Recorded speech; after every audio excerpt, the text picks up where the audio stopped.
दोस्तों, क्योंकि सांस भी कभी बहू थी सीरियल के आज के एपिसोड की शुरुआत जेल से होती है, जहां तुलसी अपनी सेल की दूसरी कैदियों के साथ बैठकर बर्तन साफ कर रही होती है। तभी वहां अरुंधति अपनी पूरी गैंग के साथ पहुंचती है। वो जानबूझकर तुलसी के ठीक सामने एक कुर्सी रखवाती है और उसी पर बैठ जाती है। इसके बाद वो तुलसी को काम करते हुए देखती रहती है और उसको परेशान करने के इरादे से गाना गुनगुनाने लगती है। लेकिन तुलसी उस तरफ एक बार भी नहीं देखती। वो बिना कोई प्रतिक्रिया दिए चुपचाप अपना काम करती रहती है। जब अरुंधति को तुलसी की तरफ से कोई जवाब नहीं मिलता, तो वो नई चाल चलती है। वो पास में रखे साफ बर्तनों को उठाती है और जानबूझकर उन्हें अपनी जीभ से चाट कर झूठा करने लगती है। ऐसा करते हुए वो बार बार तुलसी की तरफ देखती रहती है, मानो उसकी प्रतिक्रिया का इंतजार कर रही हो। इसके बाद वो वही झूठे बर्तन तुलसी की तरफ फेंक देती है, लेकिन इसके बावजूद भी तुलसी बिल्कुल शांत रहती है और बिना कुछ बोले अपना काम करती रहती है। इधर तुलसी की खामोशी देखकर अरुंधति और ज्यादा भड़क जाती है। वो एक एक करके कई और बर्तनों को भी झूठा करने लग जाती है। फिर वो तुलसी की तरफ देखकर ताना मारते हुए कहती है कि सिर्फ हाथ ही नहीं, कभी जुबान भी चला लिया करे। क्या उसकी जुबान को लकवा मार गया है? इसके बाद अरुंधति कहती है कि उसने तुलसी की पूरी कुंडली निकलवा ली है। उसे सब पता चल गया है कि उसने पहले अपने बेटे का खून किया और अब अपने ही पोते को भी मार डाला। इधर अरुंधति ताना मारते हुए कहती है कि वो तो उससे भी बड़ी डायन निकली, क्योंकि जो औरत अपने ही बेटे और पोते की जान ले सकती है, वो कुछ भी कर सकती है। फिर वो कहती है कि तुलसी का असली काम बर्तन साफ करना नहीं, बल्कि उसके गैंग में शामिल होना है। अरुंधति कहती है कि जिन लोगों से खतरा महसूस हो, उन्हें अपना बना लेना ही सबसे अच्छा तरीका होता है। वो तुलसी को लालच देते हुए कहती है कि अगर वो उसके गैंग में शामिल हो जाएगी तो उसे किसी को हफ्ता देना नहीं पड़ेगा और जेल में कोई भी उस पर हाथ उठाने की हिम्मत भी नहीं करेगा। लेकिन अरुंधति की इतनी बातें सुनने के बाद भी तुलसी एक शब्द नहीं बोलती। तभी अरुंधति की एक साथी गुस्से में एक बाल्टी उठाती है और तुलसी को धमकाते हुए कहती है कि वो जवाब देगी या उसकी जुबान ही खींचकर बाहर निकालनी पड़ेगी। लेकिन अरुंधति उसको बीच में ही रोक देती है। वो मुस्कुराते हुए कहती है कि नहीं, ऐसे नहीं। फिर वो तुलसी की तरफ देखकर बोलती है कि जिन लोगों को अपने ऊपर बहुत घमंड होता है, उनका घमंड तोड़ने में ही सबसे ज्यादा मजा आता है। इतना बोलकर अरुंधति अपनी पूरी गैंग के साथ वहां से चली जाती है। इधर अरुंधति के जाने के बाद तुलसी के साथ काम कर रही कैदी उससे कहती है कि उसने पहले ही उसे समझाया था कि अरुंधति से दुश्मनी लेना ठीक नहीं है। वो कहती है कि जब अरुंधति खुद दोस्ती का हाथ बढ़ाने आई थी, तब उसे उसका प्रस्ताव मान लेना चाहिए था। इस पर पहली बार तुलसी जवाब देती है। वो शांत लेकिन दृढ़ आवाज में कहती है कि डर दिखाकर कभी दोस्ती नहीं की जाती, बल्कि गुलामी कराई जाती है। फिर वो बोलती है कि वो जेल में न तो दोस्त बनाने आई है और न ही दुश्मन। वो यहाँ सिर्फ अपना सजा काटने आई है। तो तुलसी की ये बात सुनकर उसकी साथी कुछ पल चुप रहती है। फिर वो कहती है कि जेल में हर कोई अपने अपने गुनाहों की सजा काट रहा है, लेकिन कुछ लोग ऐसे भी होते हैं जो बिना किसी कसूर के भी सलाखों के पीछे पहुंच जाते हैं। इसके बाद वो तुलसी की तरफ देखते हुए कहती है कि जेल में बहुत से लोगों को लगता है कि तुलसी को गलत सजा मिली है। उनके मुताबिक तुलसी ने कोई अपराध नहीं किया। लेकिन ये बात सुनने के बाद भी तुलसी कुछ भी नहीं कहती। वो फिर से चुपचाप अपने काम में लग जाती है। तो दोस्तों, अगले सीन में हम देखते हैं कि तुलसी जेल की सेल में अकेली बैठी होती है। उसकी आंखों में आंसू होते हैं और वो मन ही मन ठाकुर जी से बात कर रही होती है। तुलसी टूटे हुए मन से कहती है कि आखिर ठाकुर जी उन्हें और कितनी सजा देंगे। वो कहती है कि उसने अपने ही औलाद को अपने हाथों से मारा, फिर अपने ही पोते को अपनी आंखों के सामने तड़प तड़प कर मरते देखा। पहले माँ उसका साथ छोड़कर चली गई, फिर बा भी नहीं रही, और अब मिहिर ने भी उसको जीते जी अपने जीवन से निकाल दिया। तुलसी रोते हुए पूछती है कि आखिर उसका धैर्य और कितनी बार टूटेगा, उसे और कितनी परीक्षाएं देनी होगी। उसने ऐसा कौन सा पाप कर दिया है जिसकी इतनी कठोर सजा उसे बार बार मिल रही है। उसने ठाकुर जी की भक्ति में आखिर कौन सी कमी छोड़ दी कि उसे हर बार तिल तिल कर जीना पड़ रहा है। आखिर में तुलसी हाथ जोड़कर प्रार्थना करती है कि अब उस पर कृपा की जाए। अब उसमें और सहने की ताकत नहीं बची। उसे अब सिर्फ एक ही चीज चाहिए और वो है मुक्ति।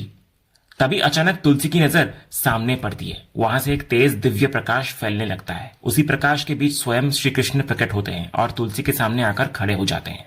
श्री कृष्ण मुस्कुराते हुए तुलसी को पूछते हैं कि आखिर उसे किस चीज से मुक्ति चाहिए। क्या उसे इस जीवन से मुक्ति चाहिए? ये सुनते ही तुलसी भावुक होकर कहती है कि ठाकुर जी उससे ऐसा प्रश्न क्यों कर रहे हैं। वो न जाने कितनी बार उनसे मुक्ति की गुहार लगा चुकी है, कितनी बार उनके सामने रो चुकी है और गिड़गिड़ा चुकी है। तुलसी कहती है कि उसने पूरी जिंदगी सिर्फ उनकी पूजा की है, हमेशा यही कोशिश करी कि उनके बताए रास्ते पर चले वो। अगर आज उसे इतनी पीड़ा मिल रही है तो जरूर कहीं ना कहीं उससे कोई बहुत बड़ी भूल हो गई होगी। इसके बाद तुलसी अपने पूरे जीवन का दर्द एक एक करके सुनाने लगती है। वो कहती है कि उसका जन्म एक गरीब परिवार में हुआ, बचपन से अपने पिता का अपमान और तिरस्कार देखा उसने, लेकिन तब भी उसने कभी शिकायत नहीं की। उसने यही सोचकर सब स्वीकार कर लिया कि यह भी ठाकुर जी की इच्छा होगी। फिर शादी के बाद मिहिर उसे अपने घर लेकर आया। सास ससुर का प्यार पाने के लिए भी उसे बहुत संघर्ष करना पड़ा। जिंदगी में एक के बाद एक मुश्किलें आती रही, लेकिन उसने तब भी कभी ठाकुर जी से शिकायत नहीं की। तुलसी कहती है कि जीवन में बहुत कुछ हुआ, लेकिन हर परिस्थिति को उसने यही सोचकर स्वीकार कर लिया कि यह भी ठाकुर जी की इच्छा है। वो कहती है कि उसकी कोख से एक ऐसा बेटा पैदा हुआ जिसने एक औरत की इज्जत तार तार कर दी। नंदिनी के साथ जो कुछ अंश ने किया, उसके बाद उसे अपने ही बेटे को मारना पड़ा।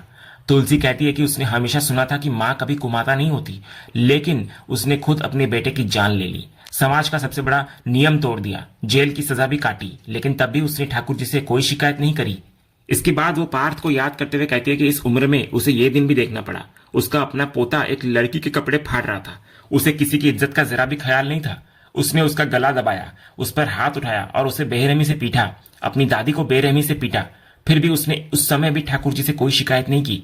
तुलसी रोते हुए कहती है कि आज जब उसने पहली बार मुक्ति मांगी तो ठाकुर जी उससे पूछ रहे हैं कि उसे किस चीज से मुक्ति चाहिए। वो कहती है कि जन्म से लेकर आज तक उसने जीवन के हर दुख को सह लिया, लेकिन अब उसमें और देखने या सहने की ताकत नहीं बची है। अब उसको सिर्फ मुक्ति चाहिए। तो इस पर तब ठाकुर जी शांत स्वर में कहते हैं कि पिछली बार भी तुलसी ने यही कहा था कि वो अब जीना नहीं चाहती, लेकिन बाद में उसने अपने जीवन का एक नया अर्थ खोज लिया था। यह सुनकर तुलसी पूछती है, आखिर कौन सा अर्थ? वो कहती है कि उसने लोगों में जीवन का अर्थ ढूंढा, परिवार में अर्थ ढूंढा। अंजार से वैष्णवी को अपने घर लेकर आई वो, लेकिन उसी लड़की की ऐसी दुर्दशा अपनी आंखों से देखनी पड़ी उसे। फिर वो बोलती है कि जिस परिवार में उसने अपने बेटे का विवाह करवाया, उसी परिवार में उसका सुहाग उजड़ गया। वो जवान उम्र में विधवा हो गई और बेसहारा होकर घर छोड़ना पड़ा उसे। तुलसी बोलती है कि सबसे ज्यादा दर्द की बात यह है कि उसके अपने परिवार में एक भी बेटे ने यह नहीं कहा कि पार्थ ने जो किया वो गलत था। किसी ने उससे यह तक नहीं पूछा कि पार्थ ने उस पर हाथ क्यों उठाया। यहां तक कि मिहिर ने भी उससे यह सवाल नहीं किया। वो पूछती है कि आखिर वो ऐसे परिवार में जीवन का अर्थ कैसे ढूंढे जो आज उसके साथ खड़ा भी नहीं है। ऐसे रिश्तों में वो जीने की वजह कहां से तलाशे। तब ठाकुर जी मुस्कुराते हुए कहते हैं कि तुलसी आखिर किस परिवार की बात कर रही है। वो कहते हैं कि क्या सिर्फ शांति निकेतन में रहने वाले लोग ही उसका परिवार है। फिर ठाकुर जी तुलसी को वसुधैव कुटुंबकम का अर्थ याद दिलाते हुए कहते हैं कि पूरा संसार ही उसका परिवार है। इसके बाद ठाकुर जी कहते हैं कि जिस पीड़ा से आज तुलसी गुजर रही है, उसी तरह की पीड़ा उनके माता पिता ने भी सही थी। उनका जन्म भी जेल में हुआ था। उनके जन्म से पहले ही उनकी मृत्यु का निर्णय लिया जा चुका था। उनके अपने मामा ही उन्हें मार देना चाहते थे, लेकिन जैसे जीवन का समय निश्चित होता है, वैसे ही मृत्यु का समय भी पहले से तय होता है। ये सुनकर तुलसी फिर भावुक हो जाती है। वो कहती है कि अब उसमें और सुनने की ताकत नहीं बची है। उसने हमेशा ठाकुर जी के हर नियम का पालन किया। क्या निश्चित है और क्या अनिश्चित, अब ये सब जानने की उसमें इच्छा ही नहीं बची। वो हाथ जोड़कर दोबारा कहती है कि अगर उसकी प्रार्थना का थोड़ा सा भी मूल्य है तो उसे अब मुक्ति दे दी जाए, क्योंकि अब उसके पास जीने की कोई वजह नहीं बची, कोई लक्ष्य नहीं बचा। तब ठाकुर जी शांत स्वर में कहते हैं कि जिस परमात्मा ने जीवन दिया है वही जीने की वजह भी देता है। वो कहते हैं कि इंसान जब ये सोचने लगता है कि उसका जीवन समाप्त हो गया, अक्सर उसी क्षण से उसका नया जीवन शुरू होता है। और फिर ठाकुर जी तुलसी की तरफ देखकर कहते हैं कि ठीक वैसा ही उसकी जिंदगी में भी होने वाला है। ये सुनकर तुलसी हैरानी से पूछती है, मेरा और यहाँ ठाकुर जी? तो ठाकुर जी तुलसी को बोलते हैं कि उसके हर सवाल का जवाब समय देगा। वो समझाते हैं कि नियति जब एक दरवाजा बंद करती है तो उसी समय किसी दूसरे दरवाजे की नींव भी रख रही होती है। अगर आज वो इस जेल में है तो उसके पीछे भी कोई ना कोई कारण जरूर है। ठाकुर जी बोलते हैं कि उसके जीवन में हमेशा पहले प्रश्न आए और बाद में उसके उत्तर मिले। इस बार भी बिल्कुल वैसा ही होगा। बहुत जल्द उसे अपने जीने की असली वजह मिल जाएगी।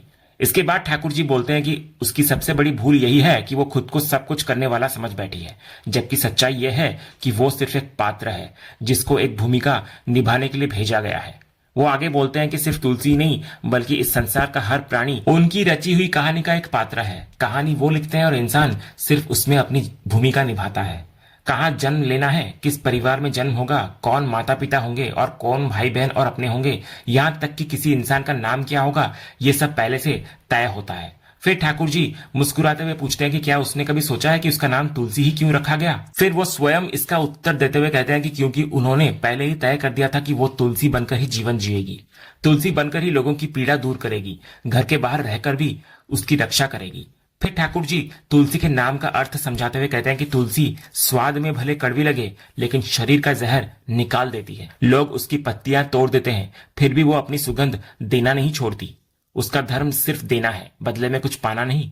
इसलिए ठाकुर जी तुलसी को कहते हैं कि वो अपना धर्म निभाती रहे और अपने नाम को सार्थक करती रहे। ये सुनकर तुलसी भावुक होकर पूछती है कि आखिर वो ये सब कैसे करेगी, क्योंकि उसके सामने उसके अपने ही लोग खड़े हैं। तब ठाकुर जी कहते हैं कि यही सवाल कभी अर्जुन ने भी उनसे पूछा था और उस समय उन्होंने जो उत्तर दिया था वही उत्तर आज तुलसी को भी देंगे। इसके बाद ठाकुर जी कहते हैं कि जिन्हें वो अपना कह रही है, अगर वे सच में उसके अपने होते तो उसके सामने खड़े होने के बजाय उसके साथ खड़े होते। वो आगे समझाते हैं कि हर युद्ध में इंसान शत्रु नहीं होता, बल्कि परिस्थितियां शत्रु होती है। जो इंसान परिस्थितियों से भागता है वो अपने धर्म से भी दूर चला जाता है। ठाकुर जी कहते हैं कि अब उसका परिवार उसके बिना जीना सीखेगा। उसने उन्हें संस्कार दिए हैं, अब उन संस्कारों की परीक्षा का समय है। लेकिन उसका धर्म अभी भी वही है, जहां अंधेरा हो वहां दीपक बनना, जहां जहर हो वहां तुलसी बनना, और जहां दुख हो वहां किसी के जीने की वजह बनना। सबसे जरूरी बात, अपने जीवन का उद्देश्य पहचानना। ये सुनकर तुलसी पूछती है कि इस उम्र में और इस जेल की चार दीवारी के भीतर वो कौन सा उद्देश्य तलाशे। तब ठाकुर जी कहते हैं कि जीवन का मूल्य उसकी उम्र से नहीं बल्कि उसके उद्देश्य से तय होता है। कभी एक पल पूरे युग को बदल देता है और कभी पूरा जीवन भी कम पड़ जाता है, अगर इंसान अपना धर्म ही ना पहचान पाए। जो जीवन सिर्फ अपने लिए जिया जाए वो एक दिन समाप्त हो जाता है, लेकिन जो जीवन दूसरों के लिए जिया जाए वो हमेशा अमर हो जाता है। ठाकुर जी कहते हैं कि इस संसार का सबसे बड़ा धर्म परोपकार है और सबसे बड़ी मुक्ति यह है कि कोई किसी दूसरे के जीवन में प्रकाश बन जाए, किसी की पीड़ा पर मरहम बन जाए, किसी और के दुखों को अपना बना ले। अपने आंसुओं को छिपाकर किसी और के आंसू पोंछना, यही सच्ची साधना है। ठाकुर जी कहते हैं कि जब वो ऐसा करेगी तभी उसको वास्तविक मुक्ति मिलेगी। फिर वो जेल की तरफ इशारा करते हुए कहते हैं कि यहाँ भी जीवन है, यहाँ भी ऐसे लोग हैं जिन्हें शायद उसकी जरूरत है। वो तुलसी को कहते हैं कि अपने आसपास देखे, इन ऊंची दीवारों को देखे, इन सलाखों के पीछे न जाने कितनी पीड़ा कैद है और कितनी आत्माएं अपनी रोशनी खो चुकी है। हो सकता है कि उसका उद्देश्य जेल के बाहर नहीं बल्कि यहीं उसका इंतजार कर रहा हो। इतना कहकर ठाकुर जी अदृश्य हो जाते हैं। अगले सीन में हम देखते हैं कि तुलसी पानी पीने के लिए सेल से बाहर आती है। तभी उसे किसी महिला के जोर जोर से चिल्लाने की आवाज सुनाई देती है। वो तुरंत आवाज की तरफ जाती है और देखती है कि अरुंधति एक कैदी महिला के बाल पकड़कर उसको बेरहमी से पीट रही होती है। ये देखकर तुलसी से रहा नहीं जाता। वो आगे बढ़कर अरुंधति से जाकर पूछती है कि वो उसे क्यों मार रही है। इस पर अरुंधति गुस्से में कहती है कि अगर उसने उसे मारा है तो तुलसी को इतना दर्द क्यों हो रहा है, वो बीच में न पड़े। फिर वो कहती है कि जो भी हफ्ता नहीं देगा उसका यही हाल होगा। इतने में वो कैदी लड़की किसी तरह उठती है और कहती है कि अगर मारना है तो मार दो। वो बताती है कि उसके पास पैसे नहीं है, उसके घर वाले पहले ही उसकी जमानत के लिए बहुत पैसे खर्च कर चुके हैं। इतना बोलकर वो अपनी आज की मजदूरी में कमाए हुए कुछ पैसे अरुंधति की तरफ बढ़ाते हुए कहती है कि उसके पास फिलहाल सिर्फ इतने ही पैसे हैं। लेकिन अरुंधति उन पैसों को देखकर और भड़क जाती है। वो लड़की को एक जोरदार थप्पड़ मारती है और उसके बाल पकड़कर धमकी देती है कि अगर उसने कहीं और पैसे छिपा रखे हैं तो वो उसकी खाल तक उधेड़ देगी। इसके बाद अरुंधति अपनी साथियों को आदेश देती है कि उस लड़की की पूरी तलाशी ली जाए, लेकिन मौका मिलते ही वो लड़की अचानक वहां से भाग निकलती है। ये देखकर अरुंधति और उसकी पूरी गैंग उसके पीछे दौड़ पड़ती है। उधर तुलसी की साथ वाली कैदी धीरे से तुलसी को कहती है कि वो इस मामले में बिल्कुल भी बीच में ना पड़े, लेकिन तुलसी इस बार भी कुछ कहती नहीं, सिर्फ खामोश खड़ी रहती है। तो दोस्तों अगले सीन में हम देखते हैं कि जिस कैदी लड़की को अरुंधति लगातार परेशान कर रही थी उसका नाम शुभांगी होता है। उसी समय एक महिला हवलदार उसके पास आती है और उसके घर से आया हुआ एक टिफिन उसको देकर चली जाती है। शुभांगी जैसे ही टिफिन को खोलती है उसमें उसकी माँ के हाथों से बने हुए लड्डू होते हैं। लेकिन तभी अचानक वहां अरुंधति अपनी गैंग के साथ दोबारा पहुंच जाती है। वो बिना कुछ कहे शुभांगी के हाथ से टिफिन को छीन लेती है। शुभांगी इधर घबराकर उनसे विनती करती है कि वो टिफिन वापस कर दे, उसमें उसकी माँ के बनाए हुए लड्डू हैं। लेकिन अरुंधति उसकी एक भी बात नहीं सुनती, उल्टा वो शुभांगी के गाल पर एक जोरदार थप्पड़ मार देती है। इसके बाद उसकी गैंग की महिलाएं शुभांगी को पकड़ लेती हैं ताकि वो कुछ पी न कर सके। फिर अरुंधति उसी की आंखों के सामने एक एक करके सारे लड्डुओं को अपने हाथों से मसलकर बर्बाद करती हुई नजर आती है। जब सारे लड्डू नष्ट हो जाते हैं तो वो शुभांगी को जोर से धक्का देकर जमीन पर गिरा देती है और अपनी गैंग के साथ वहां से चली जाती है। ये पूरा दृश्य तुलसी अपनी आंखों से देख रही होती है। इसके बाद हम देखते हैं कि अरुंधति एक बार फिर शुभांगी को पीट रही होती है। वो लगातार उसको थप्पड़ पर थप्पड़ मारे जा रही होती है और इस बार तुलसी से ये सब देखा नहीं जाता। वो पूरी हिम्मत जुटाकर आगे बढ़ती है और अरुंधति का हाथ पकड़ लेती है। इसके बाद वो शुभांगी को उसके चंगुल से छुड़ाती है और टिफिन में बचे हुए लड्डू उठाकर वापस शुभांगी के हाथ में रख देती है। ये देखकर अरुंधति आग बबूला हो जाती है। वो गुस्से में उंगली दिखाकर तुलसी को पूछती है कि अब वो उसे रोकेगी। इस पर तुलसी पूरी दृढ़ता से कहती है कि जब तक वो वहां खड़ी है तब तक वो शुभांगी को हाथ भी नहीं लगाने देगी। ये सुनकर अरुंधति तुलसी को जोर से धक्का देती है और कहती है कि अगर वो सामने से नहीं हटी तो मारी जाएगी। इसके बाद अरुंधति पास पड़ी एक लकड़ी उठाती है और तुलसी पर हमला करने के लिए उसकी तरफ बढ़ती है। वो गुस्से में कहती है कि आज वो उसको छोड़ने वाली नहीं है, लेकिन तुलसी बिना डरे उठकर उसके सामने खड़ी हो जाती है। वो शांत स्वर में कहती है कि अगर उसको मारना है तो मार दे, लेकिन उसे मार देने से उसके भीतर का दर्द कभी कम नहीं होगा। इसके बाद तुलसी अरुंधति के बीते हुए जीवन की सच्चाई उसके सामने रख देती है। वो कहती है कि अरुंधति पर अपने बच्चे की हत्या का आरोप लगा है, जबकि उसने अपने बच्चे को मारा ही नहीं था। तुलसी कहती है कि उसका पति रोज शराब पीकर उसको बेरहमी से पीटता था। पूरे मोहल्ले को यह बात पता थी, लेकिन उसे बचाने कोई आता नहीं था। वो आदमी सिर्फ अरुंधति को ही नहीं, बल्कि अपने 10 साल के मासूम बेटे को भी बेरहमी से मारता था। एक दिन उसने बच्चे को इतनी बुरी तरह पीटा कि वो बेहोश हो गया। अपने बेटे की जान बचाने के लिए अरुंधति ने मजबूरी में अपने पति की हत्या कर दी, लेकिन वो अपने बेटे को भी नहीं बचा सकी। इसके बाद पुलिस ने यही मान लिया कि उसने अपने पति और अपने बेटे दोनों की हत्या कर दी है। तुलसी कहती है कि अपने पति की हत्या की सजा तो शायद वो खुशी खुशी काट लेती, लेकिन जिस बेटे से उसने सबसे ज्यादा प्यार किया, उसी की मौत का झूठा इल्जाम आज भी उसे अंदर ही अंदर खाया जा रहा है। तुलसी बोलती है कि उसके भीतर जो तूफान और दर्द है, वो दूसरों को दर्द देकर कभी खत्म नहीं होगा। इतना सुनते ही अरुंधति बुरी तरह भड़क जाती है। वो तुलसी पर पलटवार करते हुए कहती है कि जो औरत अपने बेटे और अपने पोते को मार चुकी हो, उसे दर्द की बातें करने का कोई हक नहीं है। इस पर तुलसी शांत स्वर में कहती है कि अरुंधति जिस सजा को काट रही है, वो उसकी असली हकदार नहीं है। उसके पास इतना अच्छा वकील भी नहीं था जो अदालत में उसकी मजबूरी बता पाता। उसकी हेल्प के लिए ना उसका परिवार आया और ना ही मोहल्ले का कोई आदमी। और आखिर में एक और मामला दबाकर खत्म कर दिया गया। ये सुनकर अरुंधति बोलती है कि उसे अच्छी तरह पता है कि तुलसी आखिर ये सब क्यों कर रही है। वो ताना मारते हुए कहती है कि तुलसी खुद को बचाना चाहती है। क्या अब वो पूरी जेल का दर्द अपने सिर पर उठाएगी और सबका ठेका लेगी? इतना बोलकर अरुंधति एक बार फिर बड़ी करची उठाकर तुलसी पर हमला करने के लिए आगे बढ़ती है, लेकिन इस बार अचानक तुलसी के साथ रहने वाली कैदी पीछे से आकर अरुंधति का हाथ पकड़ लेती है। वो कहती है कि वे लोग कई सालों से इस जेल में हैं, लेकिन आज तक उनकी सुनने वाला कोई नहीं मिला। तभी दूसरी कैदी भी आगे बढ़कर कहती है कि वो पिछले 5 साल से अपनी फाइल आगे बढ़ने का इंतजार कर रही है, लेकिन आज तक कोई सुनवाई नहीं हुई। इतने में अरुंधति की खास भरोसेमंद साथी भी आगे बढ़ती है। वो तुलसी के पास जाकर खड़ी हो जाती है और अरुंधति को बोलती है कि वो उसका साथ नहीं छोड़ रही, लेकिन तुलसी जो बोल रही है वो बिल्कुल सच है। तो उसकी ये बात सुनते ही एक एक करके बाकी सभी कैदी महिलाएं भी तुलसी के साथ जाकर खड़ी हो जाती हैं। ये देखकर पहली बार अरुंधति के चेहरे का घमंड टूटने लग गया है। उधर तुलसी पूरी मजबूती के साथ उसकी आंखों में आंखें डालकर खड़ी रहती है। और इसी दमदार सीन के साथ आज का यह एपिसोड यहीं पर खत्म होता है। तो दोस्तों, आपको आज के एपिसोड का कौन सा सीन सबसे ज्यादा पसंद आया, हमें कमेंट बॉक्स में जरूर बताएं। अगर आप क्योंकि सांस भी कभी बहुत के फैन हैं और कोई भी अपडेट मिस नहीं करना चाहते, तो हमारे इस चैनल को सब्सक्राइब करना ना भूलें और बेल आइकन को भी जरूर दबाएं। हम मिलते हैं अगले एपिसोड के अपडेट के साथ। तब तक के लिए धन्यवाद।